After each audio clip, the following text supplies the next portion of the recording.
ബിന്ദാലുവിന് വേണ്ടിയുള്ള beef set ചെയ്ത് വെച്ചിട്ടുണ്ട്, വെള്ളം ഊറാൻ വേണ്ടി വെച്ചേക്കണം.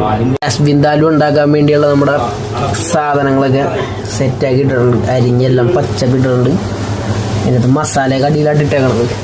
മുളക് പൊടി, മഞ്ഞപ്പൊടി, അതാണ്, പിന്നെ കുറച്ച് പൊടികൾ, ഒരുപാട് സാധനങ്ങൾ ഇട്ടിട്ട് മറ്റേ മസാല, ആവശ്യമില്ലാത്ത മസാല, ഇറച്ചി മസാല ഇതൊക്കെ ഇട്ട് വെറുതെ അലമ്പാക്കല്ല. ഇത് വിന്താലു ഇറച്ചിയാണ്.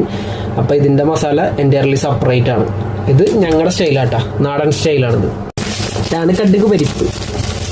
കടുക് പരിപ്പാണ് ഇട്ടുകൊണ്ടിരിക്കുന്നത്. ഇത് വേറൊരു ടേസ്റ്റ് ആയിരിക്കും ഈ സാധനം ഇട്ടായിരുന്നു. ആണ് പച്ചക്ക് തിരുമ്മി വെക്കണ ടെക്നിക്ക്. വെള്ളമൊന്നും ഒഴിക്കൂല ഇതിൻ്റെ അകത്ത്. പണ്ടേ മുതൽ ഇങ്ങനെ തന്നെ ഉണ്ടാക്കുന്നത്. പച്ചക്ക് തിരുമ്മി സാധനം സെറ്റ് ചെയ്യണം രീതിയാണ് ഈ കാണുന്നത്.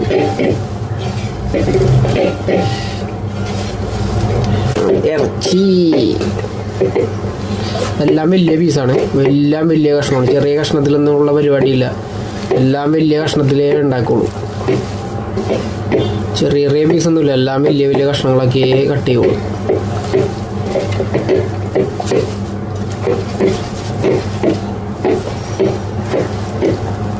സാധനം വെളിച്ചെണ്ണ, നല്ല വെളിച്ചെണ്ണ, അതായത് നല്ല തേങ്ങ വെളിച്ചെണ്ണ. നല്ലെണ്ണ അല്ല കേട്ടോ, വെളിച്ചെണ്ണയാണ്. വെളിച്ചെണ്ണയാണ് ഒഴിക്കേണ്ടത്. വെളിച്ചെണ്ണ ഒഴിച്ച് അവനെ സെറ്റ് ചെയ്ത് ഇങ്ങനെ അവിടെ വെക്കണം. അപ്പം അവൻ്റെ ഒരു ടേസ്റ്റ്